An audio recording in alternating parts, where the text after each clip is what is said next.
वहाँ फ्रांसीसी भी हैं, इटालियन भी हैं, कई राष्ट्रीयता के लोग हैं। उनको फिर अलग करना पड़ेगा। ब्रिटेन में इंग्लिश, स्कॉच, उत्तरी आयरिश, वेल्स अलग अलग है, फिर उनको अलग करना पड़ेगा। तो इस तरह से कई विभाजन करने पड़ेंगे, ये ठीक नहीं है।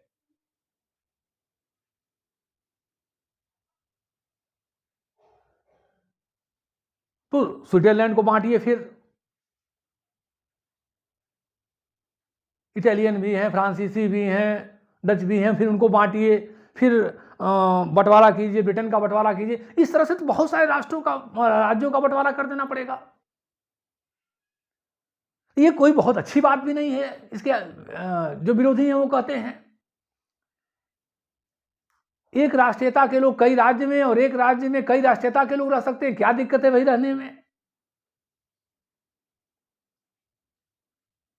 परंतु इसका यह ध्यान रखना होगा कि ये जो आत्मनिर्णय का सिद्धांत है, ये राष्ट्र के लिए है, यह व्यक्ति के लिए, समुदाय के लिए, वर्ग के लिए नहीं है।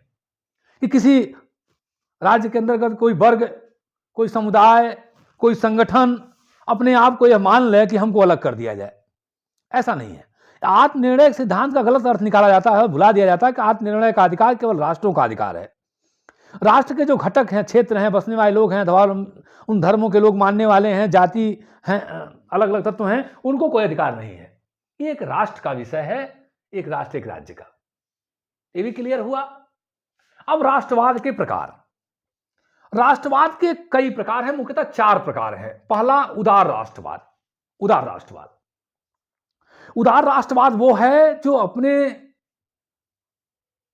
राष्ट्रीयता की भावना को पल्लवित करके अच्छे रूप देता है और पूरे विश्व की मानवता से उसको जोड़ता है। जैसे मैजनी ने यूरोप में, इटली में युवा इटली, सुखी इटली की बात किया, मजबूत इटली, सशक्त इटली की बात किया, तो सशक्त यूरोप की बात भी किया। ये उदार राष्ट्रवाद है। उदार राष्ट्रवाद अपने राष्ट्र के विकास के साथ साथ दुनिया के अन्य देशों के भी विकास की बात करता है। अपने अगल बगल के क्षेत्रों को भी वो चाहता है कि समृद्ध हो। हम जो वसुधैव कुटुंबकम की बात करते हैं, वो उदार राष्ट्रवाद करता है कि ठीक है हमारा हो, लेकिन हमारे साथ साथ और लोगों का भी हो। तो मैजनी ने जो इटली के एकीकरण की बात किया, यंग इटली की बात किया, युवा इटली की बात किया, हैप्पी इटली की बात किया, वो पूरे यूरोप के लिए किया कि यूरोप भी हैप्पीनेस में आए, प्रसन्नता में आए। युवा इटली, युवा यूरोप, प्रसन्न, हैप्पी इटली, हैप्पी यूरोप, इस तरह की जो बात किया, ये उदारवादी स्वरूप है। दूसरा है कंजर्वेटिव या अनुदार। इसको हम कहेंगे कंजर्वेटिव या अनुदार को कि भाई ये अनुदारवादी जो राष्ट्रवाद है, रूढ़िवादी राष्ट्रवाद है, अच्छा शब्द है रूढ़िवाद, रूढ़िवादी राष्ट्रवाद, ये एक तरह से रोक लगाता है। जैसे हिटलर ने जर्मनी में जनवरी 1933 में तानाशाह बनने के बाद यहूदियों को निकालने की बात किया। ब्रिटेन में कुछ समय के लिए बाहरी लोगों के बसने के लिए कुछ समय के लिए रोक लगाई गई। ये संकीर्ण राष्ट्रवाद है।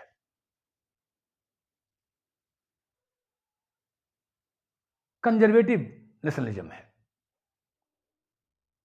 संकीर्ण राष्ट्रवाद, रूढ़िवादी राष्ट्रवाद।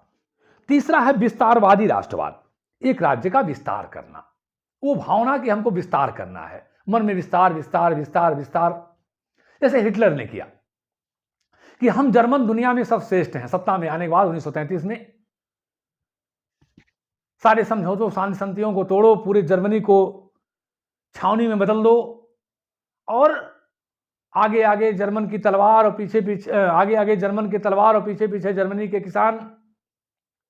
यही मुसोलिनी ने किया इटली में अक्टूबर 1922 में जब आया सत्ता में, कि आगे हम दुनिया में, इटालियन दुनिया में सर्वश्रेष्ठ हैं, आगे आगे जर्मन की तलवार और पीछे पीछे इटली की तलवार और पीछे पीछे इटली के किसान।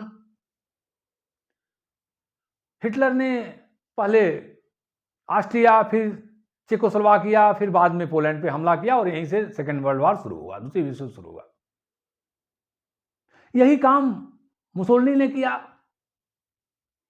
अब्सीनिया पे आक्रमण।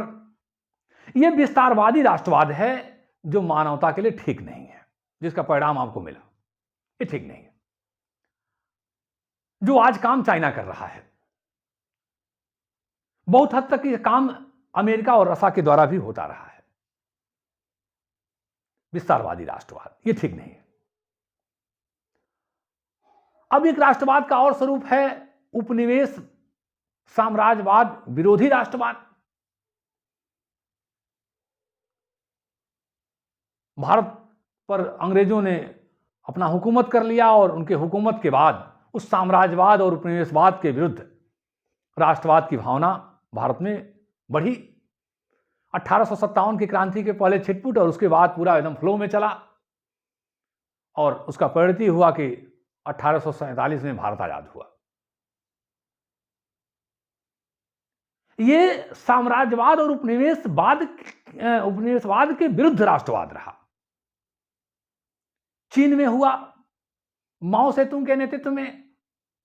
45 तक आते आते चीन ने जापान के सारे चीजों को पलट दिया, निकाल बाहर किया, भगा दिया एकदम। यह साम्राज्यवाद या उपनिवेशवाद के विरुद्ध राष्ट्रवाद है। तो राष्ट्रवाद कई रूपों में है, मुख्यतः 4 रूपों में है। मैंने चर्चा आपसे किया, उदार राष्ट्रवाद, रूढ़िवादी राष्ट्रवाद, साम्राज्यवादी राष्ट्रवाद, साम्राज्य या उपनिवेशवाद विरोधी राष्ट्रवाद। अब हम चर्चा करेंगे कि राष्ट्रवाद से क्या लाभ है, क्या उसकी देन है, क्या उसका योगदान है, इस पे चर्चा करेंगे। तो पहला कि राष्ट्रवाद देशभक्ति का प्रेरक है। देशभक्ति, जब राष्ट्रवाद की भावना आती है तो लोगों में देशभक्ति एकदम बिल्कुल भर जाती है।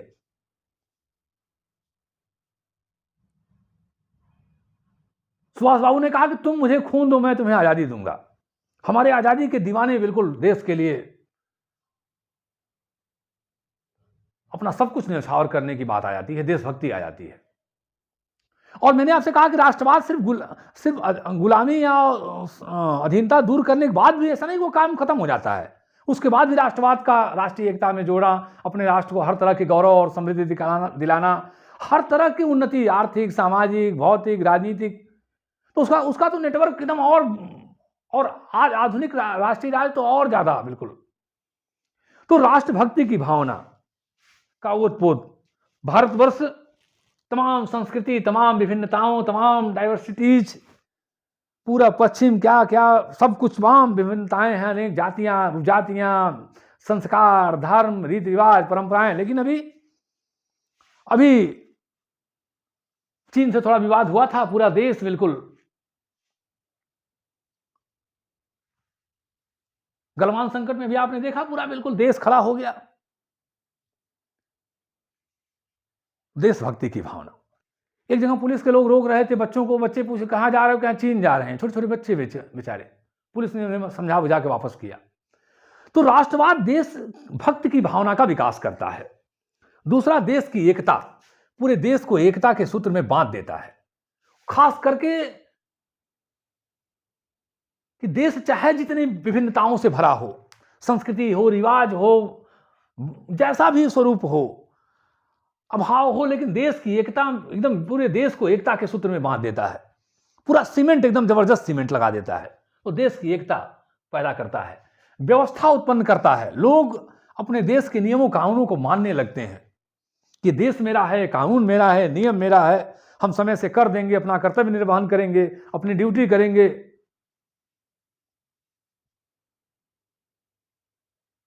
चने चबाकर भूखे रहकर टक्कर लेंगे दुश्मन से। बचपन से हम लोगों को कविता सुनाई जाती थी स्कूलों में हम लोग गाते थे, उसका जो है इनाम उनाम पाते थे स्कूल में कि चने चबाकर भूखे रहकर टक्कर लेंगे दुश्मन से। तो ये व्यवस्था उत्पन्न करता है, देश से प्रति लगाव पैदा हो जाएगा। फिर अब है नींद कहाँ, अब है चैन किसे, अब कहाँ मानना है।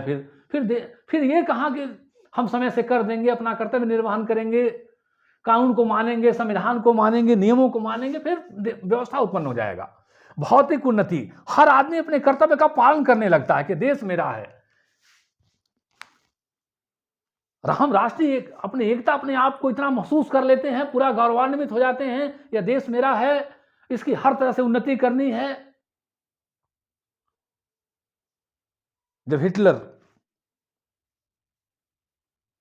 सत्ता में आने के पहले जब कहता था कि हम नाजी दुनिया के श्रेष्ठ हैं, हमें वर्साय संधि को तोड़ना होगा, हम दुनिया पे शासन करने के लिए आए हैं, गुलामी से जीने के लिए नहीं, तो जर्मन युवाओं के नसें तन जाती थी। तो राष्ट्रवाद, ठीक है हिटलर का बाद में रास्ता गलत हुआ, क्या हुआ वो बात की प्रश्न है, लेकिन तत्काल जर्मन के लोगों में उत्साह आ गया। हर तरह की भौतिक उन्नति पैदा होती है, लोगों को लगाव होता है कि भाई हम अपने देश से, अपने समाज से, अपने राष्ट्र से, अंतर्राष्ट्रीयतावाद का पूरक राष्ट्रवाद की भावना जब प्रबल होगी तभी अंतर्राष्ट्रीयतावाद की भावना भी आएगी। गांधी जी ने कहा था कि हम राष्ट्रवादी हुए बिना सच्चा अंतर्राष्ट्रीयतावादी नहीं हो सकते हैं। महात्मा गांधी ने कहा था कि हम राष्ट्रवादी हुए बिना हम अंतर्राष्ट्रीयतावादी नहीं हो सकते। जैसे कोई पुष्प, गांधी जी ने कहा जैसे कोई पुष्प ऐसे खिलता है तो ऐसे उसके रूप में आने के लिए धीरे धीरे, तो पहले राष्ट्रवाद फिर अंतर्राष्ट्रीयतावाद। तो राष्ट्रवाद अंतर्राष्ट्रीयतावाद का पूरक है। अब राष्ट्रवाद के दोष, तो थोड़ा इसमें भी चर्चा हो जाए। राष्ट्रवाद के दोषों पे बहुत सारी आलोचनाएं हैं। एक आलोचना है कि संकुचित भावना, राष्ट्रवाद एक संकुचित भावना है, अपने ही सिर्फ जाति को लेके, अपने ही भौगोलिक एकता को लेके, अपने ही भाषा को लेके, संस्कृति को लेके गर्व होता है, अन्य का विरोध होता है, अन्य के साथ भेदभाव होता है, अन्य के साथ नफरत होती है, ये ठीक नहीं है, इसके आलोचक कहते हैं। अगला, युद्धवादी धारा। राष्ट्रवाद जब प्रबल होगा, हिटलर ने कहा कि हम दुनिया में श्रेष्ठ हैं, मुसोलिनी ने कहा कि हम इटालियन दुनिया में श्रेष्ठ हैं, हिटलर ने कहा कि हम नाजी दुनिया में श्रेष्ठ हैं, जापानियों ने कहा कि हम दुनिया में श्रेष्ठ हैं। द्वितीय विश्व युद्ध के पहले तो युद्ध का माहौल पूरी दुनिया में बना, पूरी दुनिया में युद्ध का माहौल बना। फिर शक्तियां एकत्रित होने लगी और युद्ध का डंका बजा। तो यह युद्ध को बढ़ावा देता है, ऐसा इनके आलोचकों का मानना है। साम्राज्यवाद तथा अधिनायकवाद का विकास। साम्राज्यवाद का विकास, पहले हम ये चर्चा करें। जब यूरोप में राष्ट्रवाद बढ़ा तो यूरोप के देश अत्यधिक उत्पादन होने लगे, उनको सैनिक ताकत बढ़ाने लगे और पूरी दुनिया में निकले कि हम और कब्जा करें और कब्जा करें। हिटलर अपना साम्राज्य बढ़ाया। जनवरी 1933 में सत्ता के आने के बाद तो पहले ऑस्ट्रिया पे कब्जा, फिर चेकोस्लोवाकिया पे, फिर पोलैंड पे, और परिणाम क्या हुआ? Second world war. तो साम्राज्यवाद की भावना को बल मिलता है। अधिनायकवाद का विकास, जो अधिनायकवादी शक्तियां होती हैं, जो तानाशाही शक्तियां होती हैं, वो राष्ट्रवाद के नाम पर सत्ता में आती हैं और राष्ट्र और लोगों को मानसिक स्तर पर भड़का करके, बरगला करके, भावनात्मक अपील करके शासन सत्ता पे मजबूत हो जाती हैं।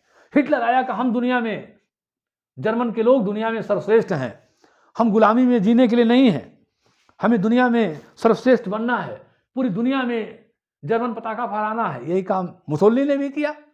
अधिनायकवादी शक्तियों का विकास होता है। घृणा और दोष फैलाना, राष्ट्रवाद घृणा फैलाता है, एक मनुष्य को दूसरे मनुष्य से लड़ाता है।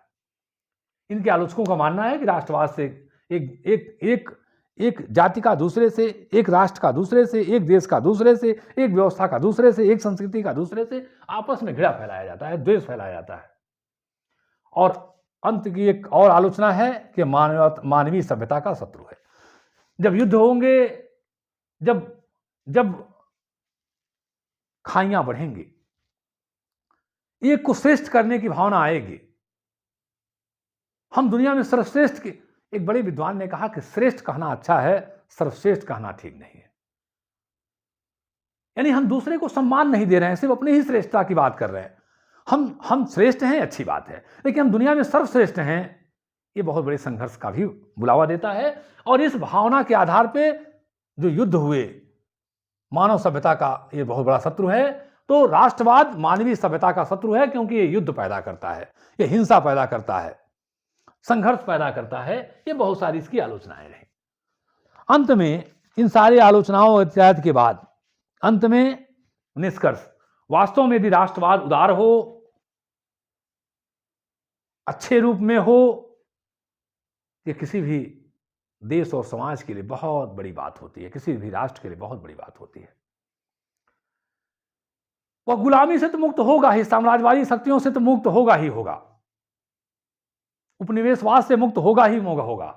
उसके बाद उस देश की जो व्यवस्था कायाकल्प होगी, लोग राष्ट्रीय एकता से जुड़ेंगे, समृद्धि आएगी, कानूनों का पालन होगा, राष्ट्र के प्रति लगाव होगा। वास्तव में यह लोगों को सीमेंट की तरह जोड़ देता है बिल्कुल। और उदारवादी राष्ट्रवाद जिए और जीने दो के नारे के साथ है, वसुधैव कुटुम्बकम की भावना है, यह मानवीय सिद्धांत के अनुकूल है, यह लोकतंत्र की भावना के अनुरूप है, विकास परक है। लेकिन अगर यह विकृत रूप हुआ, अगर यह विस्तारवादी हुआ, तो यह मानव सभ्यता के लिए विनाशकारी भी हो सकता है। विनाशकारी इतिहास में हम देखें विनाशकारी भी हुआ है। हम प्रयोग किस तरह से कर रहे हैं, किस रूप को लेकर राष्ट्रवाद को आ रहे हैं, यह बड़ा महत्वपूर्ण है। तो इसका जो उदार स्वरूप होगा वो देश की महानता पैदा करेगा। और गांधी जी ने भी कहा भी था कि बिना राष्ट्रवादी हुए हम अंतर्राष्ट्रीयतावादी नहीं हो सकते हैं, बिना राष्ट्रवादी हुए हम अंतर्राष्ट्रीयतावादी नहीं हो सकते हैं। एक बार हमारे पूर्व राष्ट्रपति एपीजे कलाम साहब से दिल्ली में कुछ स्टूडेंट थे उस कार्यक्रम में, और एक प्रश्न किया गया कि भारतवर्ष एक कैसे अपनी समस्याओं को दूर कर सकता है। बहुत सारी समस्याएं हैं। विद्यार्थियों का प्रश्न था, विद्यार्थियों का वहां एक कार्यक्रम था। अज्ञानता है, शिक्षा है, रूढ़ियां हैं, पिछड़ेपन है, झगड़े हैं, दंगे हैं, फलाना कार्यक्रम, दुनिया भर की समस्या भारतवर्ष से गिराई गई। तो एपीजे कलाम साहब ने कहा था, भारत के पूर्व राष्ट्रपति मिसाइल मैन साहब ने, कि एक ऐसा ब्रह्मास्त्र है, एक ऐसा अचूक अस्त्र है जो पूरे भारत का कायाकल्प कर देगा, सारी समस्याओं को दूर कर देगा। वह है राष्ट्रवाद, वह है राष्ट्रवाद, देशभक्ति। जिस दिन इस देश के लोगों में देशभक्ति आ जाएगी, एक देश के प्रति जुनून पैदा हो जाएगा, एक देश के प्रति अपनापन पैदा हो जाएगा, एक देश के प्रति समर्पण आ जाएगा, सारी समस्याएं खत्म हो जाएंगी। तो राष्ट्रवाद एक ऐसा टॉनिक है, एक ऐसी दवा है, अगर उसका सही प्रयोग कर दिया जाए तो किसी भी देश की, समाज की, राष्ट्र की सारी समस्याओं का समाधान किया जा सकता है। मैं समझता हूं कि काफी कुछ आपके समझ में आ गया होगा। अगर फिर भी कोई दिक्कत होगी तो मैं राष्ट्रवाद के साथ, राष्ट्रीयता के साथ, ये टॉपिक मुझे बहुत झकझोरता है, मैं फिर एक वीडियो लेके आऊंगा। जय हिंद, जय भारत।